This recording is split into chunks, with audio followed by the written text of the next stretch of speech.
Okay, सो जो last class में हम लोगों ने गॉस थ्योरम किया था वही कंटिन्यू करेंगे। So according to Gauss theorem, total electric flux passing through a closed Gaussian surface. If you have a charge, assume a closed Gaussian surface around that charge, and the total electric flux passing through that Gaussian surface is equal to total charge enclosed within that Gaussian surface divided by epsilon naught. यहाँ पे इसमें एक नया term आता है जिसे हमारा angle होता है, angle and solid angle. Because solid angle कोई एंगल का कोई भी आर्क है, this is arc, the angle subtended at the centre of that arc is what, theta. ये जो हमारा आर्क है, the angle subtended at the centre of that arc is theta. This is what angle. तो angle is equal to हमारा theta, इसका formula क्या होता है, angle is equal to arc upon radius. Gaussian, यहाँ इस चैप्टर में हमको एक नया टर्म मिलेगा, सॉलिड एंगल। ये हमारा एक आर्क लेंथ है, एक loop length. Second is solid angle which is represented by omega, या हम इसको ऐसा ओम से रिप्रेजेंट कर सकते हैं, ओमेगा ले लो। तो solid angle is what, angle subtended due to a plane या ड्यू टू अ सरफेस। कोई भी सरफेस है, मान लो अगर ऐसा ये सरफेस होता, जैसा आइसक्रीम का कोन होता है, तो that is the difference between arc and the surface. ये हमारा एक सरफेस हो गया पूरा, जैसा आइसक्रीम वाला कोन होता है ना, हेमिस्फेरिकल शेप में। सो angle subtended at the centre of the cone, जब एक सरफेस सेंटर पे एंगल बनाता है, that is the solid angle, solid angle. अब अगर मान लो इसका रेडियस r है, यही हमारा सरफेस का ये पार्ट थीटा है, तो थीटा इज द एंगल, इतना पार्ट जो एंगल, हाफ एंगल जो बन रहा है थीटा है, तो हम यहां से सॉलिड एंगल निकाल सकते हैं। सॉलिड एंगल होगा so omega is equal to, solid angle is equal to होता है, ये फॉर्मूला याद रखो, solid angle is equal to 2 pi 1 minus cos theta. ये फॉर्मूला याद रखना है अपने को, अभी मैं बताऊंगा इसको यूज कैसे करते हैं। So omega is equal to 2 pi 1 minus cos theta. तो अगर जैसे आइसक्रीम का कोन होता है ना, तो आइसक्रीम का कोन कैसा है, एक 3D लैमिना है, वो एक 3D सरफेस है, सॉलिड, ये हमारा surface. So angle subtended at the centre of a surface, कोई भी अगर एक सरफेस है, आर्क लेंथ नहीं है, इट इज अ सरफेस, हमारा हाफ सरफेस है, कंप्लीट सरफेस वो बाद में हम देखेंगे, but if a surface is there, an angle subtended at the surface is called solid angle. जो हमारा 2D लैमिना होता है, arc length, so angle subtended at the centre of an arc is what angle, that is arc upon radius. Solid angle क्या होता है, अगर पूरा का पूरा एक सरफेस हो और सरफेस अपने सेंटर पे जो एंगल सबटेंड करता है। हाँ बोलो।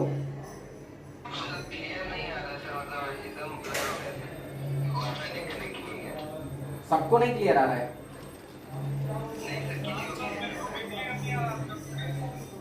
अभी क्लियर आ रहा है?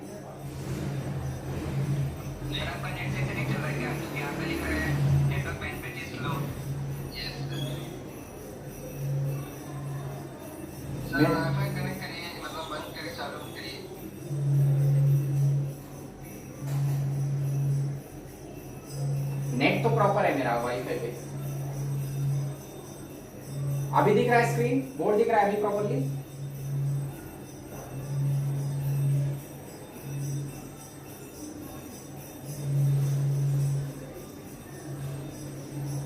अभी बोर्ड दिख रहा है?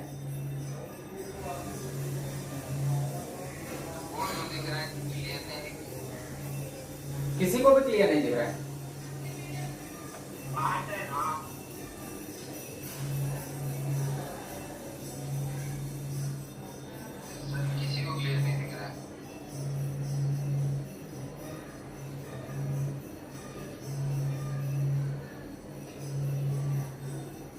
शाइनिंग आ रही है लाइट की या क्लियर ही नहीं है?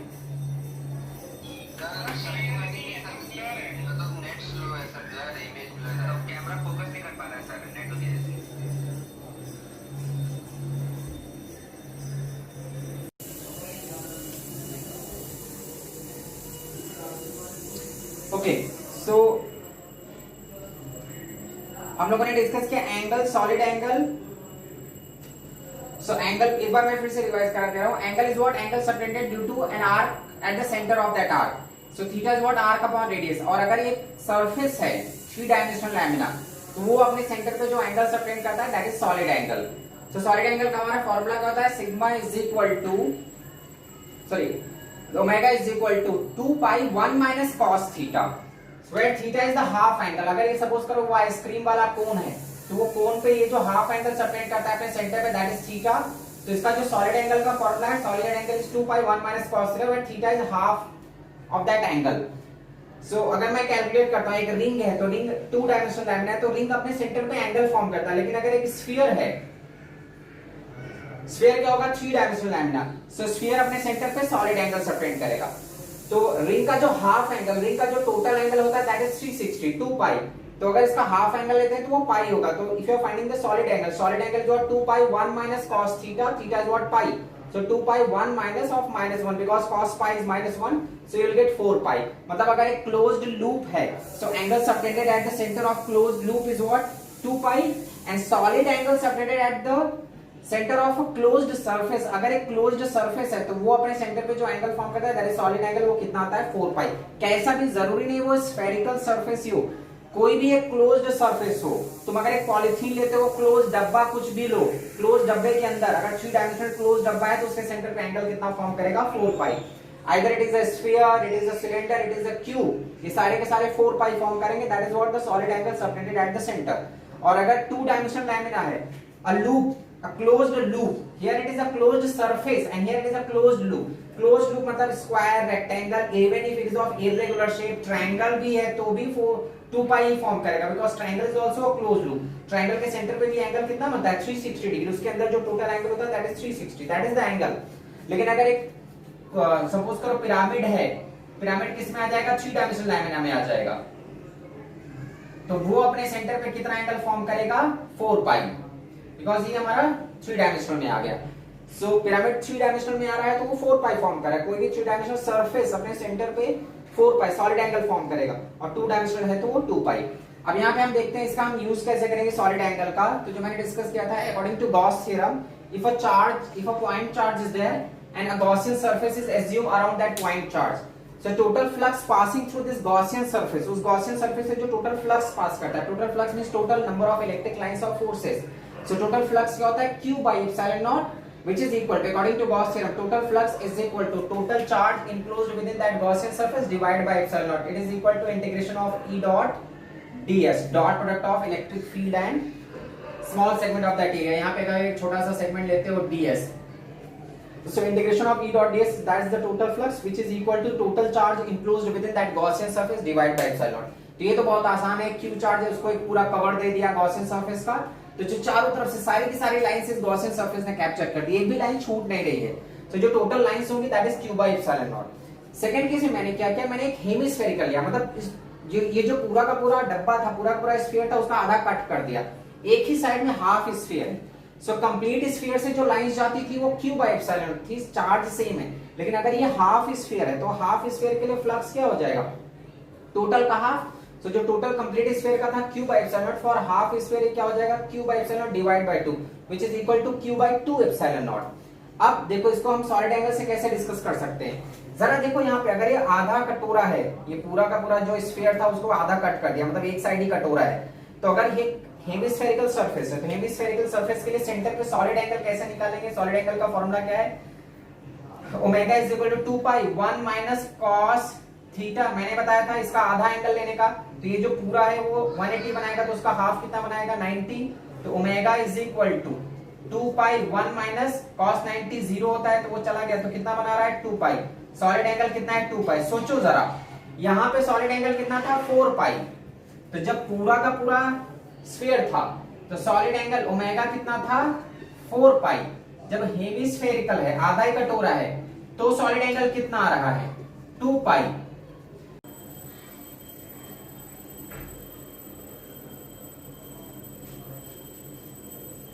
ओके, सो एंगल हमारा क्या होता है, कोई भी अगर आर्क लेंथ होता है तो angle subtended at the centre because of this arc. ये 2D कोई भी वायर है, कोई सपोज करो एक लेंथ है, जो लेंथ या कोई आर्क लेंथ अपने सेंटर पे दैट जो एंगल सबटेंड करता है that is what theta is equal to arc upon radius. Solid angle कब होगा? If there is a surface, कोई भी एक सरफेस है, जैसे मैंने बताया आइसक्रीम का जो कोन होता है तो वो एक सरफेस होता है, वो 3D लैमिना है, वो 2 डायमेंशन नहीं है, it is a surface. So angle subtended at the centre of the surface is what solid angle. तो अगर ये थीटा है, एंगल से ही हम सॉलिड एंगल निकाल सकते हैं। Theta is the half angle, ये जो पूरा का पूरा सरफेस है उसका हाफ एंगल जो होता है दैट इज थीटा। तो अगर हाफ एंगल थीटा है तो सॉलिड एंगल क्या होता है? Omega is equal to 2 pi 1 minus cos theta. ये फॉर्मूला याद रखो। तो here theta is half angle, half angle. तो अगर मैं इस आर्क के लिए सपोज करो एक क्लोज्ड जैसे रिंग होता है ना, सो रिंग अपने सेंटर पे कितना एंगल, ये इट इज अ रिंग, और अगर सपोज करो ये पूरा का पूरा एक स्फीयर है, मतलब तो स्फीयर अपने सेंटर पे सॉलिड एंगल बनाएगा और रिंग क्या बनाएगा? थीटा। सो रिंग के लिए थीटा कितना हो जाता है? पूरा का पूरा कितना होता है? 2 पाई। यहां पे अगर मैं ओमेगा निकालता हूं तो total solid angle at the centre of a sphere, centre of a spherical surface या क्लोज्ड सरफेस, पूरा का पूरा एक क्लोज्ड कंप्लीट सरफेस है। So solid angle is equal to, मैंने बताया solid angle is equal to 2 pi 1 minus cos half angle अपने को लेना है। तो जो पूरा का पूरा रिंग होता है वो थीटा बनाता है दैट इज 2 पाई, तो इसका हाफ कितना हो जाएगा? पाई। तो यहां पे हमारा कितना आ जाएगा? 2 pi 1 minus cos pi which is -1, so you will get 4 पाई। तो रिंग के सेंटर पे एंगल बनता है 360 डिग्री और स्फीयर के सेंटर पे जो सॉलिड एंगल बनता है, पूरा का पूरा 3 डायमेंशनल लैमिना है अगर, तो वो सेंटर पे एंगल कितना बनाता है? 4 pi. If a closed loop is there, जरूर नहीं ऐसा रिंग ही रहे, अगर मान लो एक क्लोज्ड लूप है, ऐसा रेक्टेंगल है, स्क्वायर है सब, तो सेंटर पे कितना बनाता है? ये भी 2 पाई बनाता है, ये भी 2 पाई बनाता है, ये इर्रेगुलर वे में रहेगा तो भी 2 पाई ही बनाएगा।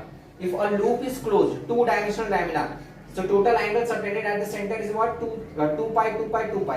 if a closed sphere है, अब वो स्फीयर कैसा भी हो सकता है, अगर ऐसा स्फीयर है, सिलेंड्रिकल स्फीयर है, देन आल्सो अगर क्यूब है पूरा 3 डायमेंशनल लैमिना, तो वो भी सेंटर पे कितना एंगल बनाएगा? ये भी 4 पाई, ये भी हमारा 4 पाई बनाएगा, ये भी क्या होता है? 4 पाई।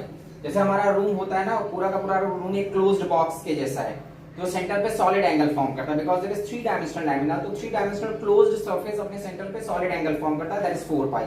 सिलेंडर है वो भी एक क्लोज्ड सरफेस है 4 पाई। क्यूब है that cube is also a closed surface, so total solid angle subtended at the centre is what 4 pi. So 2 dimensional के लिए 2 पाई होता है। अगर एक क्लोज्ड लूप है, either it is square, rectangle और इर्रेगुलर शेप में भी है, तो भी वो 2 पाई बनाता है। वैसा यहाँ पे स्फीयर है, सिलेंडर है, एक क्यूब है, तो वो कितना बनाता है? 4 पाई। सो जब 3 डायमेंशनल लैमिना कोई सरफेस सेंटर पे एंगल सबटेंड करता है दैट इज सॉलिड एंगल, और जब हमारा 2 डायमेंशनल आर्क सेंटर पे एंगल सबटेंड करता है दैट इज थीटा। ये सॉलिड एंगल का फॉर्मूला याद रखो, solid angle is equal to 2 pi 1 minus cos theta, where theta you have to take half of that angle. तो ये पूरा का पूरा 360 होता है, तो उसको हम हाफ लेंगे, मतलब 2 पाई का हाफ पाई, तो 1 minus 1, so which is 4. So the total solid angle subtended at the center of a closed loop is 4 pi. तो चलो ये हम गॉस थ्योरम में यूज करेंगे। लास्ट क्लास में मैंने डिस्कस किया था कि if you have a point charge, so the total lines generated by that charge which are passing through a closed Gaussian surface, हम एक Gaussian surface बनाते हैं, तो उस Gaussian surface से जो total lines जाती है that is equal to q by epsilon naught, इस टाइप से। जैसे यहाँ पे अपने पास एक Q चार्ज था, हम क्या करेंगे, अगर हमको इसका इलेक्ट्रिक फ्लक्स निकालना है तो इसको पहले क्लोज्ड गॉसियन सरफेस से ढक दिया मैंने। You are free to assume that Gaussian surface of any shape and any radius, ये पॉइंट चार्ज था, इससे चारों तरफ लाइंस निकलेंगी ऐसे, lines are generated in all possible direction. तो जो टोटल फ्लक्स होगा, total flux passing through this closed Gaussian surface is what? Total charge enclosed within that Gaussian surface divided by epsilon naught. The total flux is equal to q by epsilon naught, where q is the total charge enclosed within that Gaussian surface, and divided by epsilon naught, that is permittivity of vacuum. In case, अगर मान लो, अब देखो यहाँ पे हमको question को कैसे different case में पूछते हैं। अगर सपोज करो हमारा एक क्लोज सरफेस है, there is a close surface,